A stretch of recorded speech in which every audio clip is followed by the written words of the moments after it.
1. This was about 3 years ago in a dark stretch of road, near a main intersection in a major Bay Area city. I worked at a big-name healthy grocery store from 2014 to 2017. I was lucky to meet and work with some amazing co-workers, some of whom have become my best and closest friends. One of my best friends, at the time and to this day, Cav, is one of the nicest, most caring people I've ever met. He is incredibly generous, genuine, and warm, and welcoming to everyone. Sometimes to a fault. At the time of this story, I'm a woman in my early 20s, and Cav is a guy in his late 20s.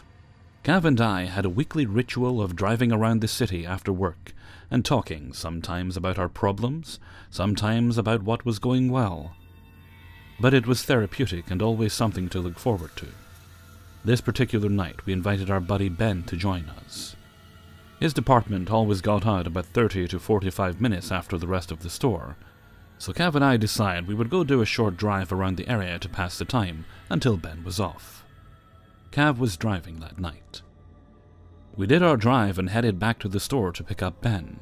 In order to get back to the store, we need to make a U-turn at a four-way intersection. To get to the intersection, we have to go down a dark but short stretch of road. There are no streetlights for some reason. The intersection is well lit, always busy, and has shopping center plazas on each side. From the dark stretch of road, it is exactly 302 feet, according to Google Maps, to the main well-lit and ever-busy intersection. As we're driving down the dark section, Cav suddenly interrupts what I was saying and says, "My God, did you see that person waving?" He slows down the car as I look back. "No, what are you talking about?" "You didn't see them? There was someone in a black hoodie waving us down." I'm looking back. I have poor eyesight. It's dark. "No, I don't see anyone. There's no one there." As I'm saying this, Cav is pulling into the empty parking lot parallel to the dark stretch of road. He reaches to the back seat and is moving jackets and other stuff off the seat, obviously making room for this person. "No, Cav," I said. "No one is getting in this car, do you understand?" "But what if they need—" "No, there's no one there, and if they were, they could walk up to the fucking intersection. No." He agrees, but insists we continue to circle around and check. I reluctantly agree, but realize I have no choice anyway. We circle back, and sure enough, there is a girl my age, in her early 20s, standing alone wearing all black. She has a hoodie on. She looks disheveled and is sort of crying. Maybe? Cav rolls down the passenger window, my window, about halfway, to which I roll it back up another quarter of the way, and ask her if she's okay. She seems off, and I immediately have awful vibes from her. "Poor guy stole my purse," she says with her hands over her face. "It has my wallet. I literally lost everything and don't have a phone." The weirdest thing about this is that she wasn't crying. She was stretching her words out and whining, but she wasn't crying. I said, "Okay, we'll call the police for you. Why don't you walk up to the well-lit plaza at the main intersection, and we'll wait with you for the police." "No," she says adamantly. "It won't help. I already called the police an hour ago." This is when I started to freak out. She just said she didn't have a phone. She's been standing in the dark for an hour? "I thought you didn't have a phone," I said. I do. It's dead." All of this is happening rapid fire, and before I can really get mentally into what is going on, Cav tells her to get in the car, so we can help her. I say, "Walk up to the plaza at the intersection and we'll help you." Cav unlocks the doors and says, "No, don't worry. We'll drive you there." The girl has her hands in the front pocket of her hoodie and gets into the car. I'm fucking pissed. Fuming. This girl is acting super weird. I remember at this point that I have my box cutter on me. I reach down into my backpack, and I'm rummaging through my crap to find it. Cav is talking to her, but everything she says is contradictory. She says that she isn't from this area, has no idea where she is. Yet she tells us she grew up and lives about 6 blocks away. As we're driving, she says she wants to go to a particular bar, and she could really use a drink. "I thought you don't have your wallet or ID," I ask. I keep looking for my box cutter, and I'm looking back at her. She has a waxy complexion and looks into my eyes as if she's looking through me. Gives me the fucking creeps. Cav is incredibly kind to her, idiot, and keeps saying positive things, trying to get to the bottom of what's going on. While this is happening, I find my box cutter, open it all the way, and hold it in my lap. I turn back and keep my eyes on her. She tells us she has a boyfriend nearby and asks us to take her there. She and Cav continue to talk, and she says she was kicked out of her parents' house. Her hands still remain in her pocket, and mine remains holding the box cutter. Because of this whole ordeal, we've totally forgotten about Ben. Still watching her, I pull my phone out and call him. I'm explaining to Ben what's happening, and in a matter of seconds she went from asking us for money and alcohol, and saying weird shit to just trying to get out of the car. We did not drop her at her boyfriend's house, but a few streets away, apparently, in a random neighborhood. We drop her off and there is silence for a few seconds in the car. "Oh my god!" Cav starts laughing. "She could have robbed us or killed us!" "Yeah, fucking idiot." I'm 100% certain that, at the very least, she was planning to rob us. Looking back, there's so much I would have done differently. Like calling the cops right away. We were lucky nothing happened, but I'm positive there was evil in the car that night. Girl on the side of the road. Let's not meet again. 2. So I went to a really big public university in Florida. In my last 2 years, I was a resident assistant RA. Basically, I was just in charge of my floor and making sure I knew what was going on in the community, and had good relationships with my residents. I had 56 residents on my floor, and I pretty much knew everyone on the floor. Let me describe how our building was set up. My floor was just one long hallway in an L shape. There were 14 suites, each suite had 4 bedrooms and 2 baths, so no community showers. In the middle of the hall was a small laundry room and a common room. Our common room broke off into 2 more rooms, which were a study room and a kitchen. The only time I would go into the common room would be for an event or to say hello to residents. To get into the building, you need to swipe your student ID. However, if you just sat outside the door long enough, someone would scan their ID and you could go in behind them. Alright, finally on to the story. So one Sunday night, I go into the common room to let my residents know that I was about to use the common room to have a meeting with one of my organizations. When I walk in, I see an unfamiliar guy sitting with his book bag on one of the tables. So I asked his name and asked him which floor he lived on. I just assumed he lived in our building since he was sitting alone and none of my residents seemed to know him. He responded saying his name was Toronto and asked, "What floor do you live on?" This should have been a bit suspect to me, but whatever. So I told him that I was the RA of the floor, and somehow we totally got off the topic of what floor he lived on. Anyway, I told everyone in the common room they could stay in the room while we had our meeting, but I just wanted to give them a heads up so I don't disturb their studying. So as my friends start to pile into the room, most of my residents get the social cue to move to the study room or go in their own rooms, but Toronto stays. Our club meeting starts and we're eating and just having a good time. Our club leader tells my residents in the study room and Toronto that they can have any leftover food. So Toronto grabs a plate, then he jokes with us about how it would have gone great with bread. We laugh it off, and I don't think about it again until I see him eating with a piece of sliced bread. I just thought it was weird but didn't say anything. Our meeting gets going and Toronto is in the kitchen. One of the members tells us how she will no longer be a leader anymore due to her dealing with the emotions of being assaulted several times. We offer words of encouragement as Toronto walks back out to the common room. Instead of just sitting at his table, doing work quietly, he jumps into the conversation, not having just heard the girl share why she was leaving. He starts questioning the girl about why she can't be a leader and why won't we work with her so she can stay. One of the staff members just says that it's something private. Another one of my peers says he'd talk to Toronto later. My peer didn't really tell him the girl's business but just wanted Toronto to shut up. Toronto disappears again and our meeting ends. I apologize to my peers and let them know that he is not one of my residents and I have no clue what floor he's from. So I feel really bad for the girl and just try to forget the whole thing. The next day, one of my residents texts me and says that they were on another floor with some friends and Toronto was just saying some things that was making them uncomfortable. As an RA, I have access to just basic information for everyone that lives on campus. I do like lockouts and moving residents in and out, so I have to verify who people are. I search our database and find no Toronto living anywhere on campus. I tell my residents that if they see him again, just go to the office and the RAs on duty will handle it. Any non-student or non-resident on housing grounds has to be escorted by a resident at all times. If not, it's considered trespassing and we can just call Campus PD to remove them.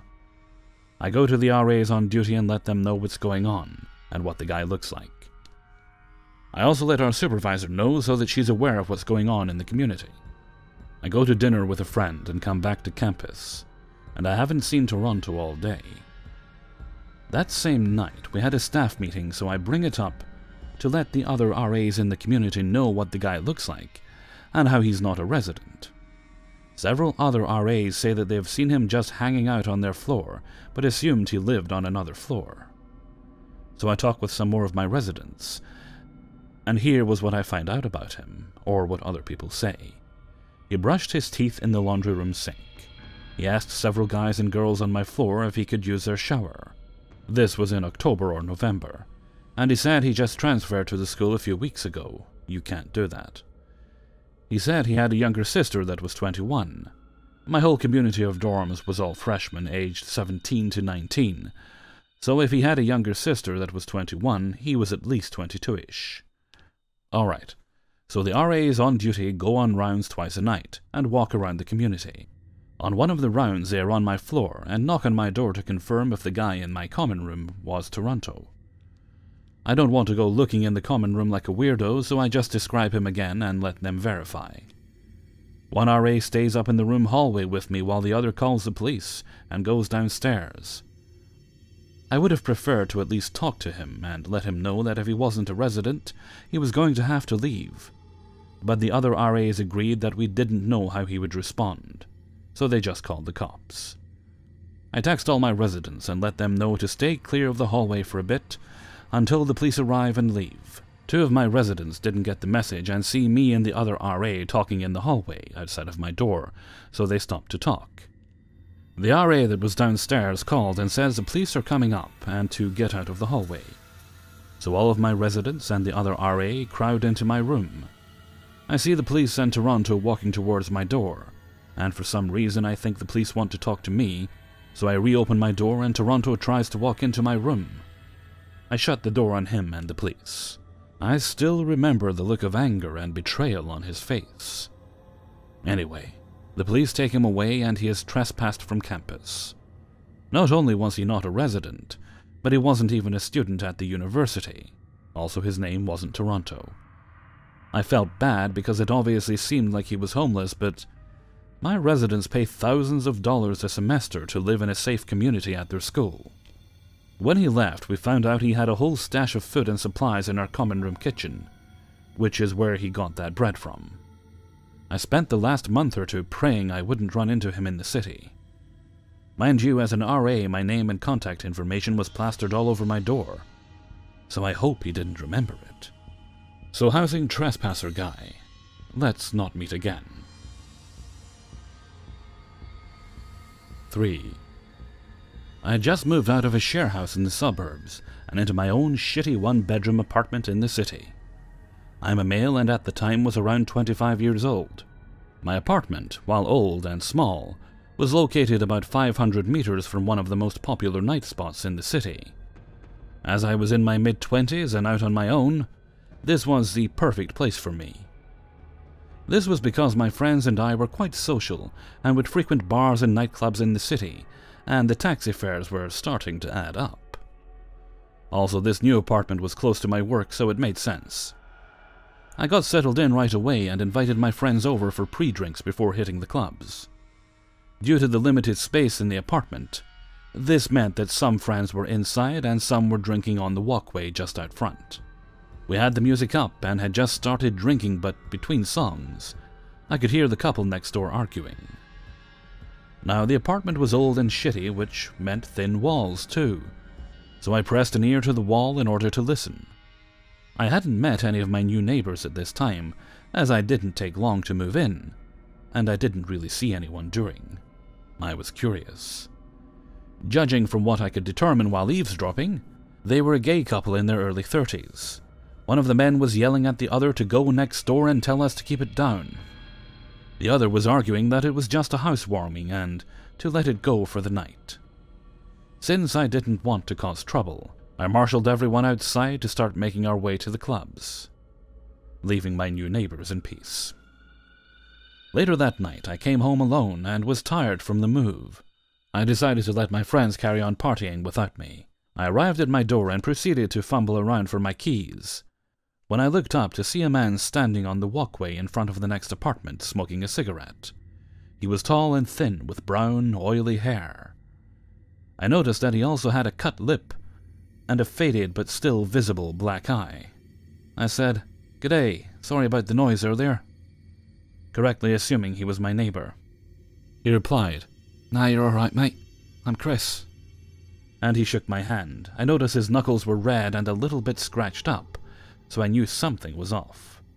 I apologized for the noise and said, "I hope I didn't cause any trouble for you."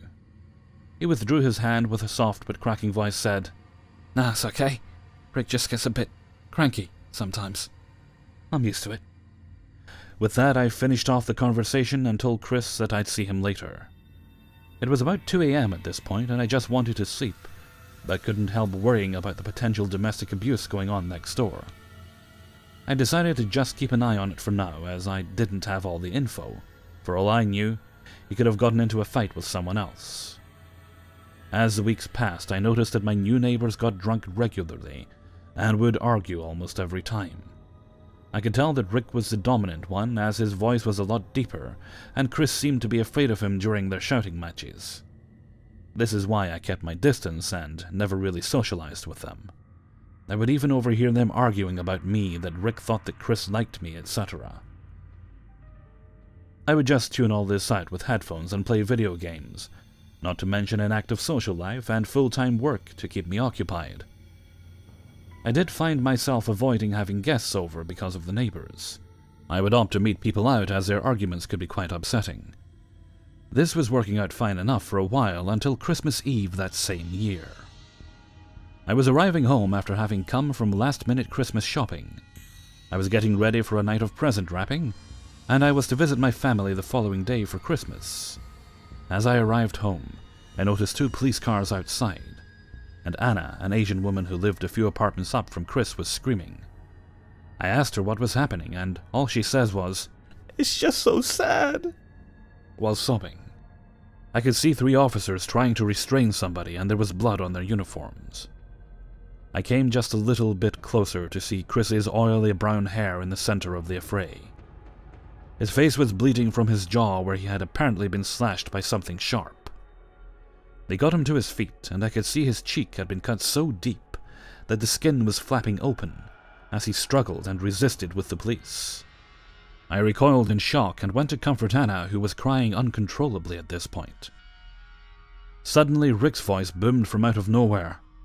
"You see what you've done? You fucking loser! Just kill yourself!" This frightened me, and my instinct was to get myself and Anna to safety. Even though the cops were here, they had their hands full with Chris, and I certainly didn't want to get involved in such an ugly fight where knives were involved. Anna refused to come with me and said that she would be fine. I looked around to see where Rick was, and he kept yelling at Chris the whole time the 3 cops struggled to restrain him. I could hear Chris whimpering apologetically in between. I couldn't see where Rick was, so I decided to just go to my apartment and lock the door. As I turned to go, I froze in horror as Rick's voice boomed, "Where the fuck are you going?" A deep chill went down my spine as my brain struggled to reconcile the fact that those words were coming out of Chris's mouth. I felt panic grip me as I realized that all this time, Rick and Chris were the same person. All the fighting, laughing, drinking, and carry-on that I couldn't help overhearing in the last couple of months had come from one solitary person. A lonely guy in his small 1-bedroom apartment. For some reason, this made me feel sick. I learned later from Anna that this wasn't the first time the police had come out to take Chris away. Anna explained that he spends a couple of months at the local psychiatric hospital each time. His father owns the apartment, so it's here waiting for him when he gets out. I moved out a few months later, and while it's a sad situation for Chris, and I really do feel for him, let's not meet. Hey everybody, Hellfreezer here, and thank you very much for listening to 3 True Scary Stories, episode 330. And thank you very much to everybody who allowed me to use their stories in this video. Well, back at it. It's a Monday after a week off. My voice feels a little stronger, which is lovely because I only recorded one thing while I was off, and that was just an audio letter for someone. Just an update for those wondering. You know, I was recording an audiobook for someone, and I had planned on doing most, if not getting it actually finished during my week off. It did come to my attention that several people had been asked to do the same book, and for whatever reasons, you'd have to ask the individual narrators, it hadn't been done in a timely fashion. The author had in fact picked somebody else while not telling the previous narrator that they'd moved on. I did contact the author, and they didn't respond to me until a week after I'd sent the initial message. I did follow up later in the week on Twitter, but they didn't get back to me until Monday, that would be today, at which point the time I had for it's gone. So I've pretty much had to consider that matter closed and move on. What I have done is I've actually signed up for ACX. I'm hoping to be able to move my recording schedule, tighten it a little bit, end up doing 3 and 4 instead of 2, 2, and 3, which should hopefully allow me to clear out a good chunk of each week, so that when I'm ready to, it'll take me a bit of time to get into the swing of doing that, I can then submit auditions on ACX. Basically what happens there is, if you're an author, you have your book, you want an audiobook version of it, you go there, it's run by Audible, you fill out a profile like a narrator would, you put audition pages up, people come along, if they meet your requirements for the kind of narrator you're looking for, they record the audition, they submit it, and based on the submissions you get, you pick someone you want to do it. It seems to be a very straightforward process. Some of them you'll get, some of them you won't. But it looks like everyone knows what everyone's responsibilities are. And I think you submit it on a chapter-by-chapter basis, or I think you can submit it that way. I'm not really sure if it matters or not, but that's probably how I'll do it when I get to actually, when I get to submitting auditions and hopefully snag my first audiobook. Okay, so I just wanted to give you guys an update because I do know some of you were waiting on it. And with that, I'm going to head off for now. So until next time, thank you very much for listening, and take very good care of yourselves.